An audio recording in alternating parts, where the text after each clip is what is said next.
All right, welcome to The Explainer. Today, we're diving into a real clash of the titans in the world of data.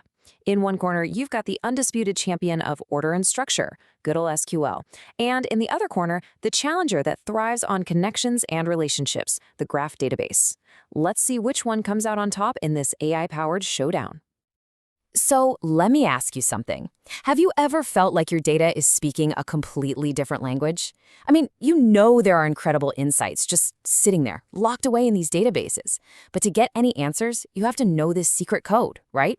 Well, what if you could just break down that barrier? What if you could just talk to your data the same way you talk to a person? Well, guess what? That future isn't science fiction anymore. AI, specifically what we call large language models, can now be your personal data translator.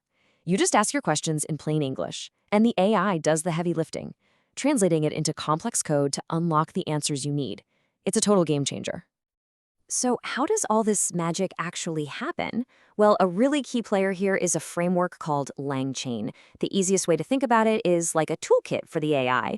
It gives the AI these tools that let it reach out and interact with the outside world, like connecting to a database and running a query.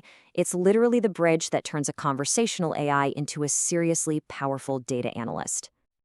And that brings us right back to the two main contenders in our showdown today. On one side, we have the established champ of structured data, SQL.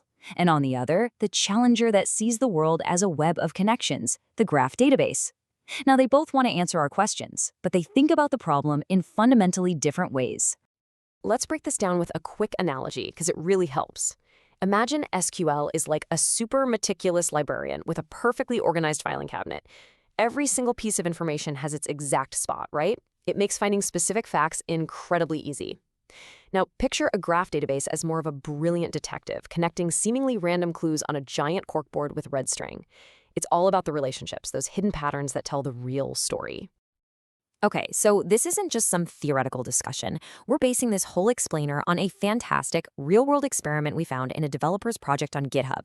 They decided to put these two methods to the ultimate test, using a rich, complex, and honestly just super cool dataset, the entire history of Formula One racing. This was a proper head-to-head competition, no shortcuts.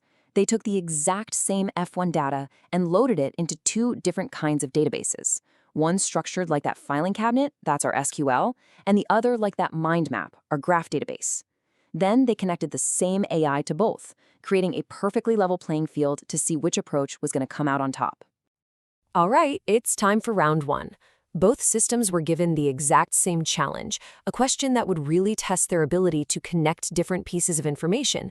Let's see how they did. So here's the question they were asked. And notice, it's not a simple request, right?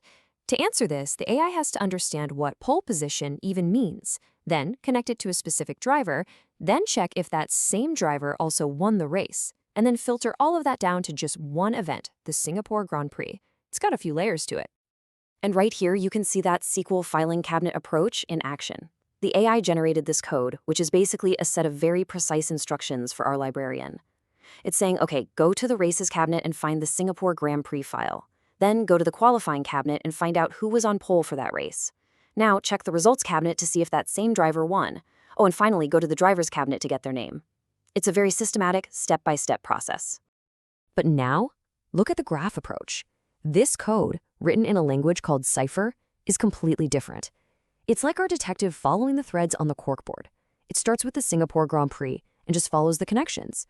Okay, who drove in this race? What position did they qualify in? And did they also win? It's a much more intuitive, relationship-first way of thinking.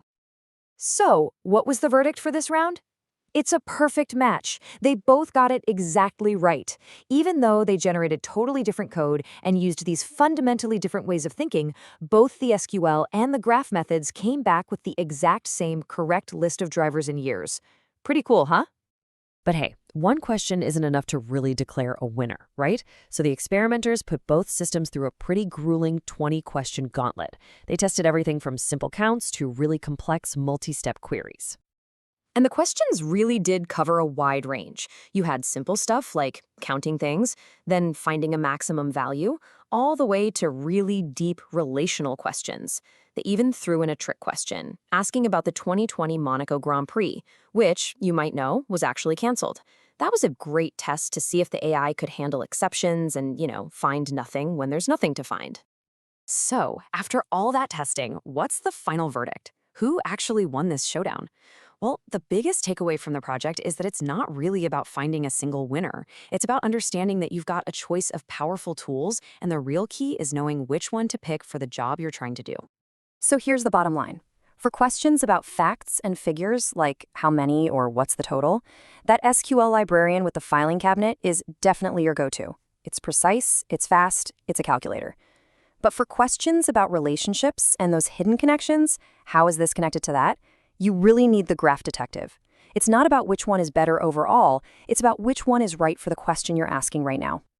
So the next time you feel like your data is speaking a different language, just remember you've got a choice of translators now. You can call on the meticulous librarian, or you can bring in the brilliant detective. The only question left is, what secrets are waiting to be unlocked in your data?